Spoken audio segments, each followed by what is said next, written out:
Anand. Thank you for joining Hi, us. Hi, how are you doing? nice to connect with you in a different format after a long time. Yes. Yeah, totally.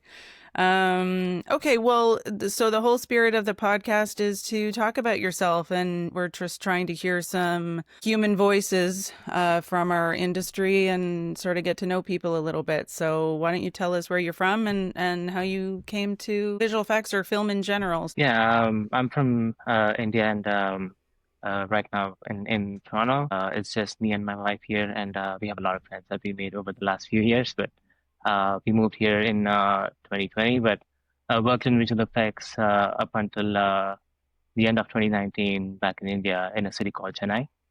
And yeah, I found film and visual effects a lot more fascinating when I was in my junior college, but more like 11th grade or 12th grade when I was in India.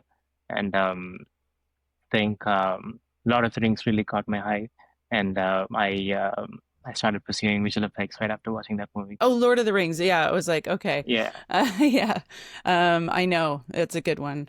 Um, yeah, it's the trilogy. I think it's a nostalgia for me because I was the first and second part when after it released in theater because back then films like English movies wouldn't release in India as much as it does right now. Um, but the third installment released in theaters, and like all of us as a family, we went to the theater. Even though it was 3 hours long, I was like wide awake watching it all the way through on like I think on a night show at 10 p.m. in the night all the way until like 1 a.m. And in India, there is minutes of interval or intermission when the film breaks into like two halves, and you would get like a 30-minute break in between. But given the movie is like 3 hours long, it's like 30 minutes. Come on, let's yeah, get it over with. But maybe yeah, it's 10. yeah, but yeah, that's the biggest spark that made me get into visual effects. And what about, so sorry, do you have siblings or Yeah, I have a yeah. sister. She's in Chennai, and she has a little kid as well. He's about 4 years old, and he's learning a lot of video calling and stuff, and trying out filters. And like he wouldn't let me go if I called my sister, and he would we would take about 10 minutes to run through all the filters when he picks up the phone. But yeah, it's Yes. My kids also do that. I'm like, just talk to mummy, okay? Don't play with the filters. I'm trying to talk to you here. And they turn me into a cartoon and the big mouth one, It's like, oh my God. So what are you doing now? Like what is without naming any project specifics, what is the role that you're currently doing? yeah. I've been on the post-production side for a while, and I want to test the depth of the waters a bit on the onset side, and I'm on another project as an onset VFX PM. Okay. It's a short one, but it seems like a cool one. Let's see how it goes. Yeah, sounds cool. So what is that for people who are not in visual effects? What does a visual effects on set PM do?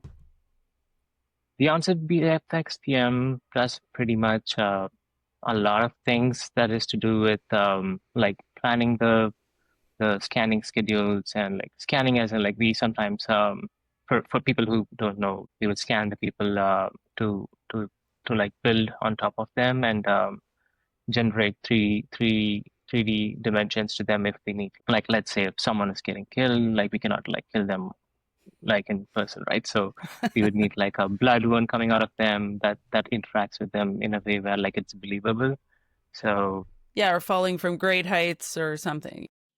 yeah, or exploding a big a fuel station or something like that. So yeah, trying to plan all of the stuff, supporting the supervisor and the producer with stuff they would need, and like running around the set as well. There's like no like set parameters that like a VFX PM would work within. Um, yeah, trying to help everyone on the set within the team, and uh, like making sure everything is there and ready to go, and trying to plan the schedules and like making it work on the day, and like trying to look ahead and like work what's up in the week after, and trying to plan everything that and make sure everything is going smooth as possible. Yeah, cool. So like if for instance, if you have certain cast members are not there on certain days, right? So you have to schedule whenever though, okay, so and so is going to be here on whatever day. We have to make sure to schedule the scanners on this day. And same with the sets. We build sets and then we tear them down. So trying to get that window and make sure we scan it before it gets torn down and that kind of a thing. I know Yeah. that's just a small part of your job, but just in case to explain for people who may not, be in that world. Well, that sounds really cool. I mean, a lot of people would probably really like that job and it sounds super important. So what about your hobbies? Like forget work for a minute. What are the kinds of things that you're into outside of work? I watch a lot of movies, but again, that's also films. But I've recently, like the last couple of years, I've been dabbling with photography a lot, and I've been like using a my own Nikon and trying to shoot stuff. I've shot like sort of shot a wedding, and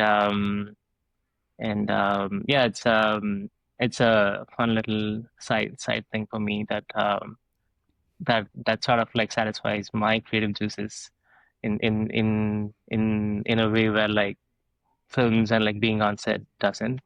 So yeah, trying to like capture compositions and frames that sort of appeal to me, and think that's something that I've been like recently interested a lot in. So, how do you feel about AI? Um, Personally, I feel like it's a good tool and like it's really useful, and I do use a lot of AI for like research purposes and stuff. But I guess there's still like a lot of humanness and like a lot of thoughts inside our head that the big massive data module or like whatever data model that AI uses, that it cannot really access because it's inside your head and like it's for you to like get it out. And um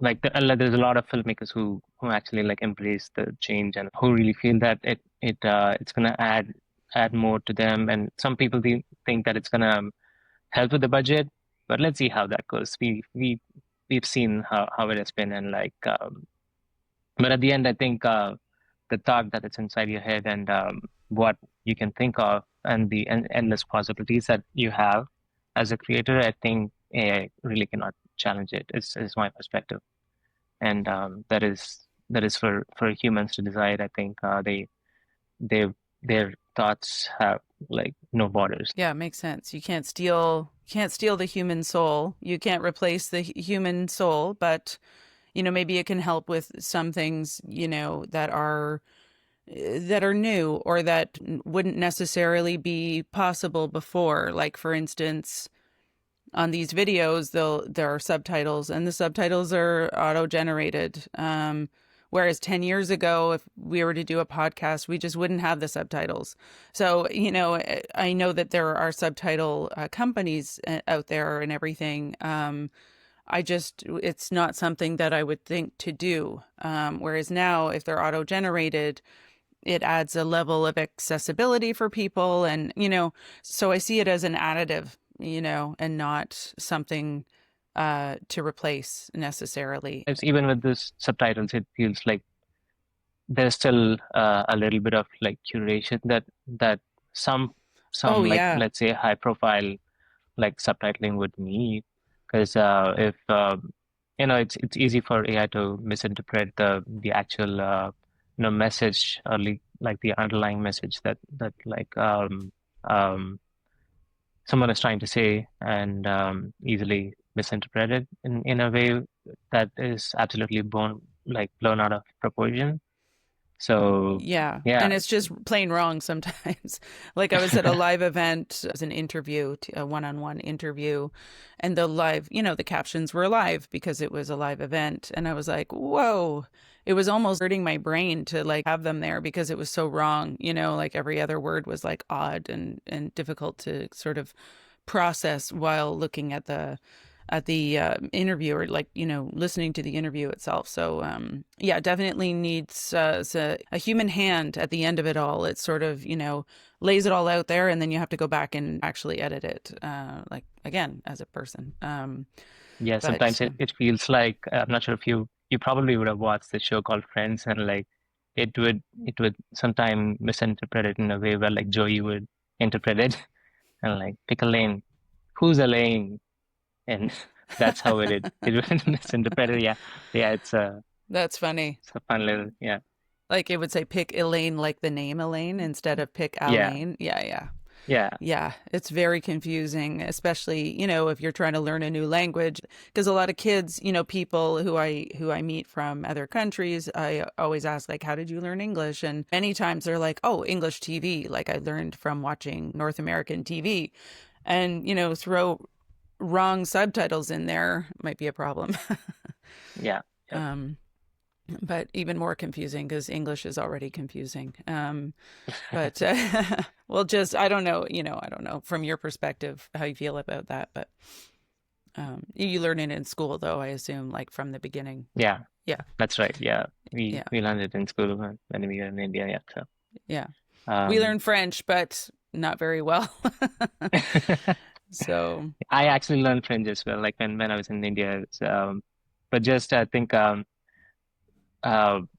when we are in like 11th and 12th grade, there's this thing where you can actually pick another language to learn, and a lot of people pick French because it's a lot more easier on the academic side of it, where like you can easily score good grades, mhm. because they can basically start from A to Z, and like it's like you're learning a new language, and you get grades for just learning it and not like really getting the merit of it.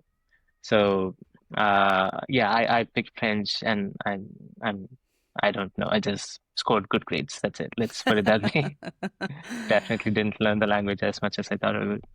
How do you see the future, like say the next generation? What do you think the next generation is, what do you think their reality is going to be when they are your age, for instance?